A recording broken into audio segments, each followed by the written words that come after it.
Nous avons tous besoin de savoir où nous allons, je veux dire dans la vie, quel chemin prendre, comment nous comporter pour y parvenir. Chaque existence est évidemment unique, elle est incomparable, à condition de savoir l'inventer seul ou quelquefois inspiré par quelques vrais sages. En voici un, Marcel Conche. Merci d'être avec nous et accepter la gratitude de Bibliothèque Médicis parce que vous voyagez peu, vous vivez surtout dans votre territoire ou dans votre terre. Et voilà, oui. Et en accord avec votre ami le chinois Lao Tzu, j'ai pris dans un de vos livres cette citation: « Connaître le monde sans franchir le pas de la porte, sans regarder par la fenêtre, observer la voie du ciel. Plus on va loin, moins on connaît le monde. » C'est ce que vous pensez aussi? Disons que j'arrange un petit peu les choses à ma façon. Oui, c'est-à-dire, cela veut dire que pour saisir l'essentiel, il ne faut pas laisser la multitude des choses inessentielles vous polluer l'esprit. Et il y a beaucoup de choses inessentielles. Tout dépend de ce qu'on entend par l'essentiel. De mon point de vue, il y a beaucoup de choses inessentielles qui sont essentielles pour d'autres. Oui, c'est-à-dire que bien des choses comme gagner de l'argent, comme avoir un pouvoir politique, comme entrer dans les ordres, etc. D'ailleurs, vous le dites dans le livre très intéressant Confession d'un philosophe, réponse à un de vos élèves et disciples, André Comte-Sponville, dans ses entretiens, vous dites « Désintérêt pour les honneurs, les citations de pouvoir, l'argent, refus des invitations, résistance aux sollicitations, rejet des relations humaines qui ne sont que de plaisir ou de divertissement, non-engagement politique, corporatiste, humanitaire ou autre. » Oui, c'est-à-dire que j'ai écrit cela en réponse à mon ami André Comte-Sponville, à une époque où je devais sans doute travailler sérieusement toute la journée sur quelque chose de précis. Et ça correspond sans doute à ce moment-là de ma vie. Qu'est-ce que je préparais en ce temps-là? J'étais peut-être en train de consacrer mes journées à l'étude du chinois pour traduire le Tao Te Ching, vous voyez. De Lao Tzu. Vous avez appris le chinois. On m'a dit que vous avez passé 4 ans à l'apprendre? Non, alors là, vous voyez, j'ai appris le chinois, je crois que c'est beaucoup dire.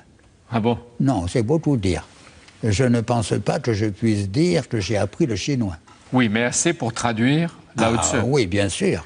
Oui. Mais c'est-à-dire que j'ai étudié tous les mots du Tao Te Ching.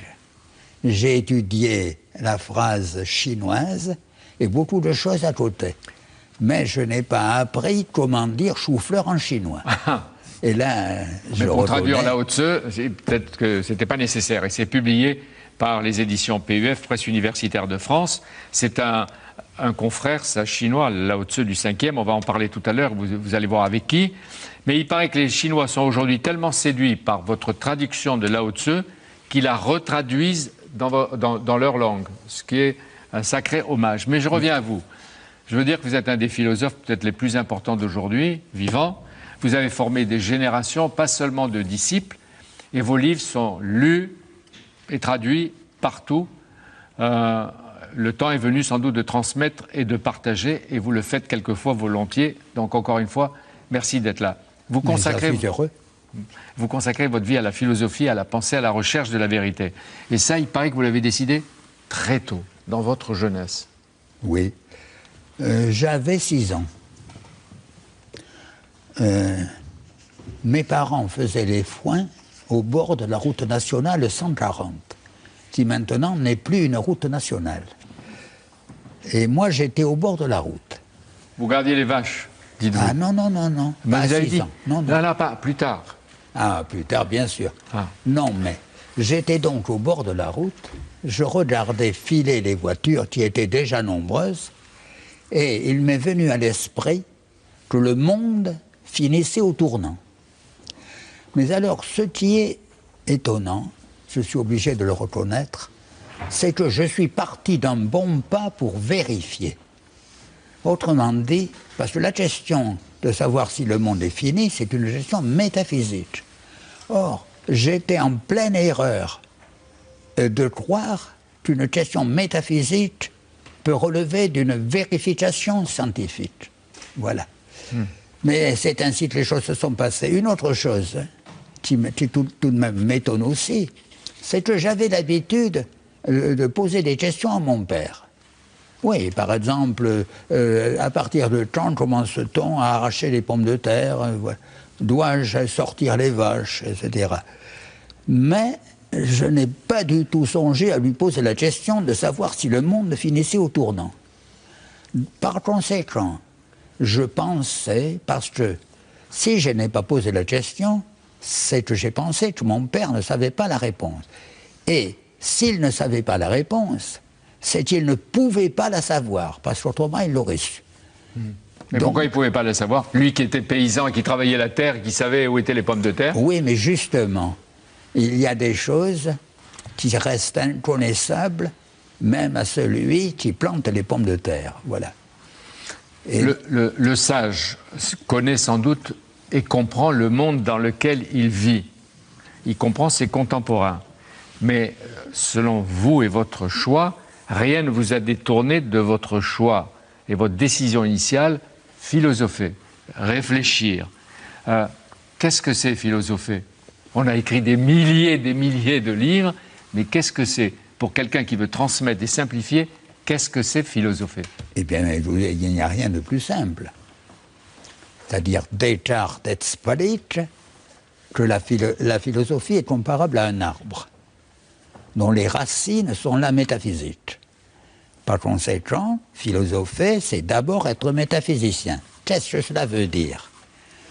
Cela veut dire qu'on cherche à tenir un discours rationnel au sujet de tout ce qu'il y a. Maintenant, la question est de savoir, au sujet de tout le réel, dis-je, ce qu'il faut entendre par réel. Parce qu'il y a deux sortes de réel. Par exemple, pour l'homme ordinaire, il y a le réel commun. Ce livre est réel. Mais les philosophes ont chacun leur idée de ce qui est vraiment réel. Et ce qui est vraiment réel pour le philosophe, c'est ce qui est éternel. Et pour Démocrite, ce sont les atomes. Pour Platon, ce sont les essences. Pour Aristote, ce sont les formes. Et pour vous? Ah, pour moi, c'est la nature. Bon, on va en parler tout à l'heure abondamment. Mais est-ce que vous voulez dire que la philosophie n'exige aucune aptitude particulière, que tout le monde peut philosopher ou pourrait philosopher? Mais absolument.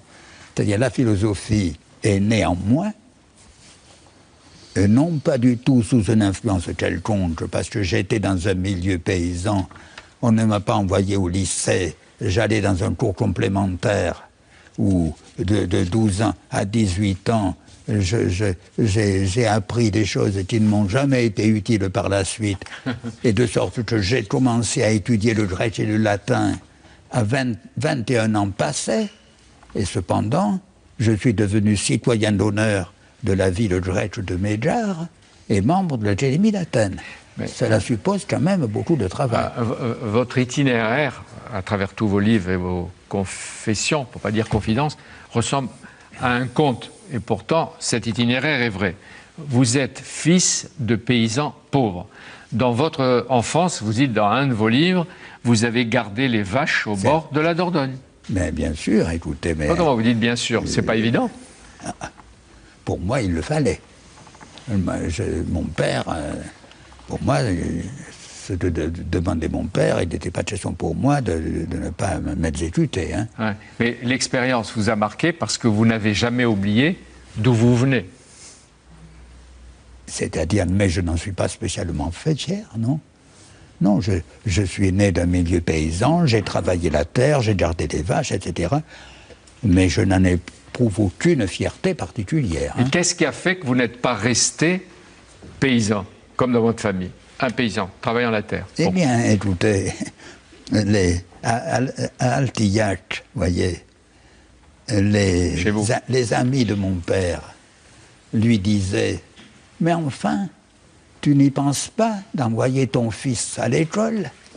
Alors qui est-ce qui prendra la suite ensuite de ta ferme? Mais vous savez, de toute façon, moi j'étais déterminé. Hein. Bon, c'est-à-dire que j'ai passé le concours d'entrée à l'école normale primaire de Tulle. Et là, j'ai eu la chance d'échouer à mon premier concours avec un 0 éliminatoire en orthographe. Ah ouais. Grâce à cela, j'ai pu, l'année suivante, le maréchal Pétain ayant annulé les écoles normales primaires, j'ai pu entrer au lycée de Tulle. Et là, vous voyez, pour moi, j'ai été ébloui par le fait qu'il y ait des cours. Parce que je n'avais jamais eu de cours avant 18 ans. Et de cette terre de Corrèze, vous avez été bachelier, puis instituteur, puis étudiant à la Sorbonne, puis surveillant d'internat à Étampes, prof de philosophie à Aurillac, à Cherbourg. C'est vous qui le racontez à travers vos livres et vos confidences. Vous le racontez. Et vous avez expliqué quelle est votre plus grande joie. Là, vous l'avez à peine effleuré. C'est le moment où, par rapport à tout ce que vous avez vécu dans votre vie, vous dites votre plus grande joie, c'est quand vous êtes devenu. À quel moment? La plus grande joie. Ma plus grande joie, vous savez, ça a été quand j'ai été reçu major au concours d'entrée à l'école normale de Tulle. Mais vous savez, en ce temps-là, je ne savais même pas qu'existait l'école normale supérieure. Hein. Je ne savais pas. C'était une époque lointaine mais proche. Est-ce que je peux vous demander, si ce n'est pas indiscret, votre âge? Eh bien, écoutez, mon âge, ce n'est pas du tout indiscret, parce que, de toute façon, je ne vois pas, si je voulais le modifier, je ne vois pas comment je ferais. Hein. Oui. Et alors? Non, je suis né le 27 mars 1922. Donc, je n'ai donc que 91 ans, vous voyez. Oui. Voilà. Oui. Et vous avez donc travaillé sur Lao Tse, on l'a dit, c'est un sage du 5e siècle chinois. Est-ce que Lao Tse a croisé l'autre grand Confucius? C'est la question que je pose à José Frêche, deuxième invité, passionné de la Chine ancienne et contemporaine, organisateur de la récente exposition universelle de Shanghai, et vous publiez chez XO Éditions, Moi Confucius. C'est vrai que vous êtes bien jeune pour vous mettre dans la peau de Confucius, mais vous arrivez à parler comme lui, comme Confucius. Confucius, il est devenu ministre pour la première fois de sa vie à 63 ans, donc relativement tard. Et ce que j'ai essayé de montrer dans ce livre, c'est de la vie de Confucius, raconter quel était cet homme, qui est un grand sage, auquel se réfèrent aujourd'hui environ 2 milliards de personnes, hein, puisque on peut dire que le milliard 400 millions de Chinois est pétri de valeurs confucéennes, Confucius ayant été réhabilité officiellement par le gouvernement chinois depuis une quinzaine d'années. Le Japon également est très influencé par la doctrine de Confucius, la Corée du Sud, éventuellement celle du Nord. Donc c'est un philosophe qui a profondément marqué son époque et qui continue à marquer la nôtre. Et vous l'avez souvent fait apparaître dans vos précédents livres. Sous Mao Tse-tung, il faut peut-être le rappeler que lire ou citer Confucius, c'était la prison assurée, parfois la mort. Confucius aujourd'hui prend sa revanche. On oublie peu à peu Mao Tse-tung dans son mausolée, et puis on en revient, ou on en vient à Confucius. Bien sûr, parce qu'il y a toujours dans les périodes de l'histoire de tous les pays, hein, on a connu ça aussi en France sous la Révolution française, des moments où on veut faire table rase du passé, où tout ce qui était bien hier est considéré comme néfaste aujourd'hui. Et évidemment, les Chinois, le gouvernement chinois et les intellectuels chinois, peu à peu, sont revenus sur cette idée, tout simplement parce que Confucius est une philosophie, un mode de pensée qui est particulièrement bien adapté à une société comme la société chinoise, c'est-à-dire actuelle. Donc c'est un penseur pour aujourd'hui. C'est un penseur. En Chine, vous le dites, pour un guide, une sorte de guide pour le XXIe siècle, mais vous dites, et on va en parler tout à l'heure, qu'il peut aussi beaucoup servir aux Occidentaux, aux gens de nos continents. Tout à fait, parce que la caractéristique de la pensée de Confucius, c'est qu'elle est adaptée aux sociétés où la démographie est importante. Et aujourd'hui, nous sommes confrontés, y compris d'ailleurs en France, à des problèmes de démographie. Et la grande vertu de Confucius, c'est d'expliquer qu'une société où les gens sont très nombreux ne peut vivre en harmonie que s'ils sont respectueux les uns envers les autres et s'ils ont des exigences morales qu'ils s'appliquent à eux-mêmes avant de vouloir les appliquer à autrui. Mais vous dites qu'on l'a caricaturé. Bien sûr. Dans le fait qu'on a retenu que celui qui disait que les sociétés devaient être immobiles, qu'il fallait se courber devant le supérieur, etc. Mais tout ça, vous allez l'expliquer. Vous connaissiez Marcel Conche? Je connaissais de nom, bien sûr. Et vous aussi, Alain Cohn, grand mathématicien? Je connaissais un peu, disons, mais je me suis familiarisé. Vous le découvrez avec moi. Si vous avez, d'après les lectures que j'ai pu en faire, une certitude, c'est que la philosophie englobe tout, y compris les sciences. C'est ça? La philosophie, au sens large du mot, englobe bien entendu la métaphysique et la science et tout ce que vous dites. Mais il y a une grande différence entre la métaphysique et la science. C'est que la science nous donne des connaissances. La métaphysique, non. Pourquoi? Parce que la science repose sur des preuves. Et quand on vous a démontré quelque chose, ensuite vous êtes obligé de vous incliner. Tandis que la métaphysique ne suppose que des arguments. Oui. Or, c'est la liberté de chacun qui décide du poids d'un argument. Mais la science est plus utile que la métaphysique, non? Tout est plus utile. Je vous provoque, là. À qui? À qui? Aux hommes? Non, mais les hommes, chacun est un homme, donc il faut faire le tour de tous les hommes pour poser la question pour chacun. Vous dites en général, bon, mais pour moi, c'est quand même la métaphysique qui m'est le plus utile. Bien sûr. Mais voilà, Alain Cohn, médaille Fields, équivalent du prix Nobel de mathématiques. Vous publiez, merci d'être avec nous aussi, vous publiez chez Odile Jacob le théâtre quantique. J'ai bien dit quantique. Oui. Je connaissais la physique quantique, enfin, oui. de loin, oui. avec laquelle vous jouez comme si c'était facile. Oui. C'est quoi? C'est de l'abstraction, des calculs et aussi des objets concrets. Ce qu'il faut comprendre, si vous voulez, c'est assez simple en fait à expliquer, c'est que le quantique envahit de plus en plus la technologie moderne. Par exemple, les lasers, je veux dire, c'est quelque chose qui devient d'une utilité incroyable. Et en fait, on n'a pas encore, dans le grand public, absorbé l'originalité fondamentale qu'a le quantique par rapport à l'image classique qu'on a du monde réel, qui est une image, si vous voulez, qui sans doute... Alors, qu'est-ce que c'est? Alors, attendez. Donc, cette image classique du monde réel, elle nous vient sans doute de la sélection naturelle, elle nous permet de nous débrouiller avec ce qu'on fait dans l'action, dans le quotidien. Alors, par contre, ce qu'on voit, si vous voulez, le quantique a été découvert au XXe siècle, et on s'est aperçu petit à petit qu'il y avait dans le quantique une originalité phénoménale par rapport au classique.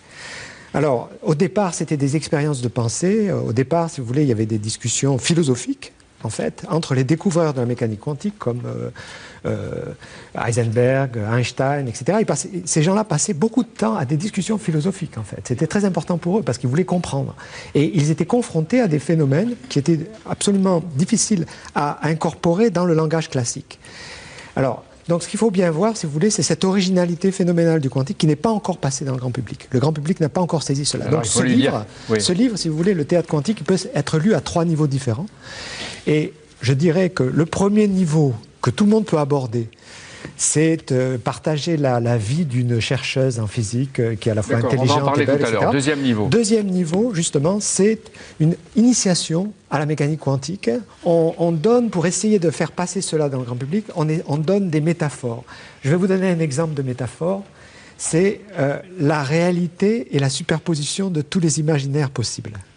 La réalité, nous, on a l'habitude, classiquement, de voir la réalité comme une et unique, comme étant une chose, d'accord? Ce que nous dit le quantique, ce qu'il nous dit par des équations, il nous dit qu'en fait, la réalité est beaucoup plus intéressante que ça. Tous les possibles arrivent. Mais seuls les possibles qui rentrent en résonance les uns avec les autres se voient de manière macroscopique. Qu'en pensez-vous, Marcel Conche?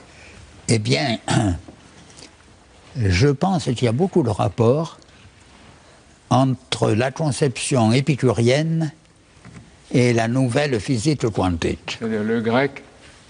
Oui, parce que, n'est-ce pas, vous voyez, ce chapeau, eh bien, il est composé d'atomes. Voilà. D'un nombre extrêmement grand d'atomes qui sont en train de circuler dans tous les sens à une vitesse supérieure à celle de la lumière. Dans votre chapeau. Supérieur, c'est difficile. Oui, dans mon chapeau, oui.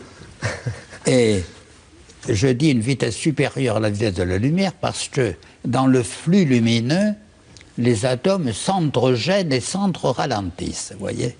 Et cette vitesse est constante. Entre les atomes, il n'y a pas d'autre relation que le choc. Bon. Alors, supposez un atome petit a qui va rencontrer un atome petit b. Bon. Alors, on peut imaginer que dans un système déterministe, l'homme de Laplace, par exemple, pourrait calculer l'arrivée de l'atome petit a sur B.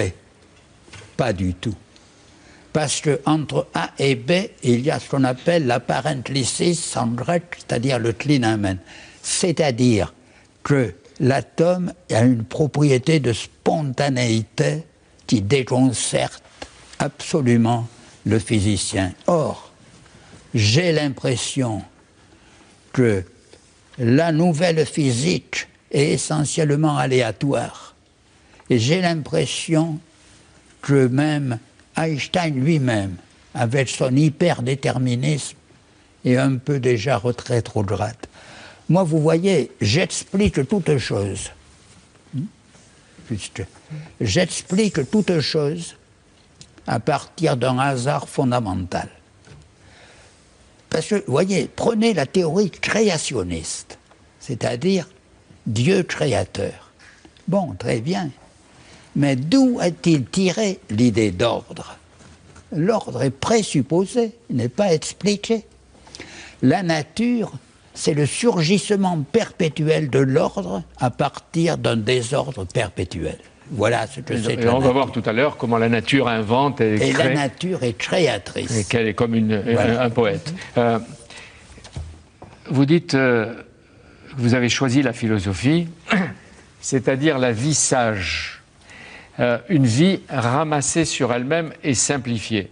On peut donc simplifier la vie, écarter tout ce qui est inessentiel, mais est-ce qu'on ne s'installe pas dans l'égoïsme, dans l'indifférence, dans le moisme? Est-ce que ce n'est pas le danger, ça?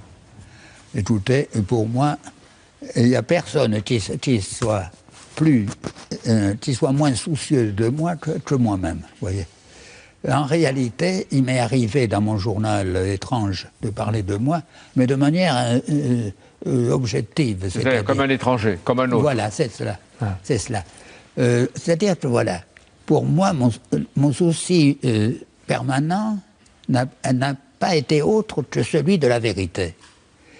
C'est-à-dire que la conduite de la vie qui devait être la mienne est celle qu'il fallait que j'aie pour être dans les meilleures conditions, pour chercher, pour réfléchir et pour analyser. Mais comment imaginer une vie?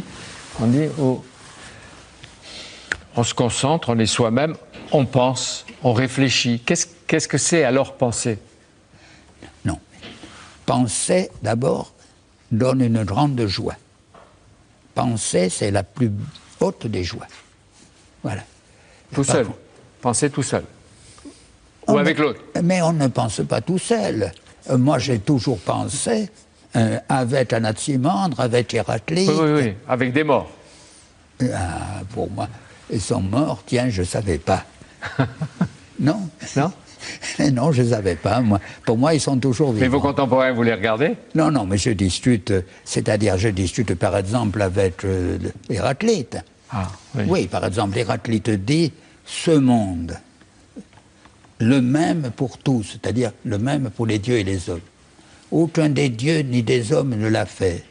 Il a toujours été, il est et il sera. Feu toujours vivant, s'allumant à mesure, s'éteignant à mesure. Et Heisenberg dit, le feu d'Héraclite, c'est ce que nous appelons énergie, et puis voilà. Le philosophe n'a pas un regard non plus sur le monde politique, sur la société, sur ses difficultés sociales, sur l'emploi, sur la crise, sur la concurrence mondiale. Elle s'en fout. Il s'en fout. Non, parce que je dis pas. Non, parce que le monde, pour me résumer, le monde me fait souffrir. Voilà. Pour moi, je suis hanté par l'injustice qu'il y a dans le monde. Seulement, j'ai choisi de n'être pas un homme politique. Oui, mais vous, par exemple, un jeune avait demandé à Jean-Paul Sartre qu'est-ce que l'existentialisme. Si une étudiante ou une ancienne prof de philo que vous avez formée venez vous demander, Marcel Conche, comment répondre au terrorisme qui se propage, inspiré par le fanatisme religieux, comment lutter, ou à un jeune chrétien qui est sur le point de se convertir du christianisme à l'islam, qu'est-ce que vous diriez? Vous diriez, je suis philosophe? Ah non, moi je dirais, mais là, vous voyez, ce sont mes façons de voir les choses dont je ne traite pas dans mes livres de philosophie. Mais si on me demande mon avis, oui. Eh bien, mon avis, c'est que une dictature est préférable à une guerre civile. Voilà. Mais la dictature implique ou impose ou finit par déclencher la guerre civile. Où elle a écrasé une opposition pour éviter la guerre civile. En ce qui me concerne, je pense avec Pascal que le plus grand des maux, c'est la guerre civile. Et donc, s'il faut éviter la guerre civile au prix d'une dictature, dans ce cas-là, je choisis la dictature. Mais, de toute façon, ce genre de choix ne relève pas de quelqu'un comme moi, qui suis un peu à côté de toutes ces choses-là. Oui, depuis longtemps, vous avez dit, vous l'avez écrit, que vous êtes un pacifiste. Vous trouvez des raisons aux pacifistes. Même à l'époque de la Deuxième Guerre mondiale, vous n'avez été ni proche de l'occupant, heureusement, ni maquisard avec les résistants. Mais quand il y a on vous dit les crimes de guerre à Hiroshima, Auschwitz, Dresde, en Irak aujourd'hui, en Libye, en Syrie, qu'est-ce que dit Marcel Conche, le philosophe, qui pense? Le philosophe a une conception très nette et irréfutable. Voilà. C'est que ce qu'il faut considérer, ce n'est pas la liberté des journalistes, ce n'est pas la liberté des écrivains, mais c'est la condition des enfants. Voilà. Pour moi, le critère d'appréciation de tout ce que font les hommes politiques, c'est la condition des enfants. Marcel Conche, c'est un démocrate, hein?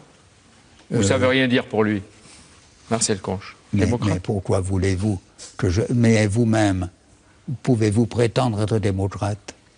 Parce que, attention, nous allons mettre un bulletin dans l'urne.